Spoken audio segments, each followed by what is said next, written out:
नमस्कार विद्यार्थी मित्रांनो, आपल्या सर्वांचं सहर्ष स्वागत आहे GK24 मराठी या एज्युकेशनल चॅनलमध्ये. तर पहा, जिल्हा न्यायालय भरतीचे या ठिकाणी ज्या उमेदवारांनी अर्ज भरलेला आहे त्यांना असा मेसेज आलेला आहे. जवळपास सर्वच कॅन्डिडेटला हा मेसेज आलेला आहे.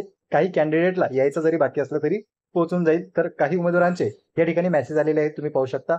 स्क्रीनशॉट सुद्धा काही उमेदवारांनी पाठवलेला आहे की या मेसेजची भानगड काय आहे. तर पहा मित्रांनो, यामध्ये त्यांनी काय सांगितलं, dear candidate, kindly check Bombay high court website for important communication regarding Bombay high court recruitment exam. तर पहा, एक्झामची संदर्भात या ठिकाणी जी आहे ती सूचना त्यांनी सांगितलेली आहे की वेबसाईटला व्हिजिट करा म्हणून, किंवा वेबसाईटवर जाऊन तुम्ही सूचना जे आहे ते चेक करा. वेबसाईटवर जर आपण गेलो तर आपल्याला एकच सूचना दिसते, ती म्हणजे कशाची, तर स्टे संदर्भाची सूचना आलेली आहे. ती सूचना अगोदर आपल्याला सुप्रीम कोर्टाने दिली होती.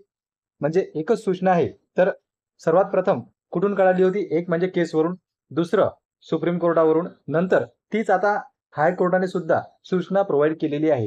सुप्रीम कोर्टाने अगोदर दिलं होतं आणि डायरेक्शन दिल्या होत्या सर्व न्यायालयाला की ज्या ज्या कॅन्डिडेटने अर्ज भरलेला आहे त्यांच्यापर्यंत ती माहिती पोहोचवा. म्हणून हायकोर्टाने सुद्धा एक नोटीस काढलेला आहे, जे तुम्ही पाहू शकता. आणि बऱ्याच व्हिडिओमध्ये ते तुम्ही पाहिलेलंही असेल. आपण मागच्या व्हिडिओमध्ये त्यावर डिस्कशन केलेलं आहे. तर एकच नोटीस आहे, त्यामध्ये स्पष्टरित्या त्यांनी लिहिलेलं आहे. आणि ते कोणत्या भरतीशी संबंधित आहे, तर जिल्हा न्यायालय भरती, स्टेनो, लिपिक आणि शिपाई किंवा हमाल या पदासाठी जी भरती झाली होती त्याचाच तो संदर्भ आहे. नंतर पहा मित्रांनो, मेसेज काय येत आहेत, एक की वेबसाईटला व्हिजिट करा, आणि दुसरं म्हणजे काय की तुमचा मेल चेक करा. तर आता ज्या उमेदवारांनी स्टेनोची, आपल्याला माहितीच आहे की एक्झामसाठी पात्र ठरले होते उमेदवार आणि त्यांची परीक्षा सुद्धा होणार होती, तर त्या संदर्भात त्यांना महत्त्वाचं आहे मेल चेक करायचं. बाकीच्यांना अजून तरी कोणता मेल आलेला नाही. ज्यांनी शिपाई किंवा हमाल तसेच लिपिक या पदासाठी अर्ज केलेला आहे त्यांना मेल आलेला नाही. बरेच उमेदवारांनी मेल चेक केलेला आहे, अजून तरी कोणी मेल पाठवलेला नाही किंवा कोणाला कोणताही मेल आलेला नाही. तुम्हाला जर मेल प्राप्त झालेला असेल, कारण की फक्त ही मेसेजद्वारे माहिती आली की तुमचा मेल चेक करा म्हणून, पण परीक्षेसंदर्भात, रिझल्ट संदर्भात अजून कुठलाही मेल